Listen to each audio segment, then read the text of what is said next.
সম্পত্তির দখলে লোভে এক বিধবা গৃহবধূ এবং তার নাবালক সন্তানকে বাড়ি থেকে বের করে দেওয়ার অভিযোগ উঠল শিলিগুড়ির ঘোগমালি সংলগ্ন তিলক সাধুর মোড় এলাকায়। ঘটনায় ব্যাপক চাঞ্চল্য ছড়িয়েছে এলাকায়। গোটা ঘটনাটি পুলিশের কাছে লিখিতভাবে জানিয়েছেন নির্যাতিতা। ওই মহিলার অভিযোগ, তার শ্বশুরের মৃত্যুর পর তার ভাসুর এবং তার যা অন্যায়ভাবে শ্বশুরের সম্পত্তি দখলের চেষ্টা করছেন। প্রায় 15 বছর ধরে তিনি এই বাড়িতে বসবাস করছেন, কিন্তু 3 দিন আগে কোনো রকম আলোচনা ছাড়াই তার ভাসুর সুব্রত ভৌমিক এবং যা সুমিতা ভৌমিক হঠাৎ করে বাড়ি গেটে তালা মেরে দেন। ফলে অনিতা দেবী ও তার নাবালক সন্তান কার্যত গৃহহীন হয়ে পড়েন। স্কুলে পরীক্ষা চলেও তার ছেলে পরীক্ষাও দিতে পারেনি, যার কারণে মঙ্গলবার বাধ্য হয়ে বাড়ির গেটের তালা ভেঙে নিজের ঘরে ঢোকার চেষ্টা করেন তিনি। ঘটনায় নিরাপত্তাহীনতায় ভুগছেন বলেও জানা ওই মহিলা। আমার এখানে 15 বছর ধরে আমি এখানে বসবাস করি। বিয়ে হয়েছে 15 বছর। এখন হচ্ছে আমার স্বামী মারা যায় 7+। স্বামী মারা যাওয়ার পরে আমি এখানে বসবাস করি। 1 মাস ধরে আমার শ্বশুর মারা গেছে।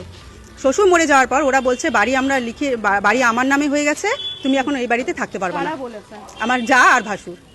তারপরে হচ্ছে সব আমি যেই ফ্ল্যাটটায় থাকি সব আমার ঘর বাদে সব ঘর একটা একটা করে তালা বন্ধ করে দিয়েছে। এখন পরশুদিন আমার ছেলেকে নিয়ে আমি স্কুলে পড়াতে নিয়ে গেছি। এসে সন্ধ্যাবেলা যখন ঢুকলাম, ঘর টোটাল তালা। ওরা ভেতর থেকে বলছে তুমি এই বাড়িতে ঢুকতে পারবা না, তুই এই বাড়িতে ঢুকতে পারবি না, এটা আমাদের বাড়ি, তুই ঢুকতে পারবি না। পরশুদিন থেকে আমরা প্রায় রাস্তায়, আমার ছেলে পড়াশোনা সব বন্ধ, স্কুল ইউনিফর্ম বই খাতা সব ভেতরে। আমি চাইছি আমাদের তো আমার শ্বশুর যে দোকান ভাড়া, তারপরে হচ্ছে পেনশন, সব দিয়ে তো আমাদের চালাতো। এখন তো টোটাল ও নিয়ে নিচ্ছে। এখন আমি আর আমার ছেলে তো না খাওয়া রাস্তায় আমরা। এদিকে অভিযোগ পেয়ে ঘটনাস্থলে পৌঁছে আশিঘর ফাঁড়ির পুলিশ। ঘটনার তদন্ত শুরু করেছে পুলিশ। যদিও অভিযোগের বিষয়ে অনিতা দেবীর ভাসুর সুব্রত ভৌমিক এবং যা সুমিতা ভৌমিকের কোনো প্রতিক্রিয়া পাওয়া যায়নি। মাম্পি চৌধুরী রিপোর্ট, পাহাড়িয়া টাইমস।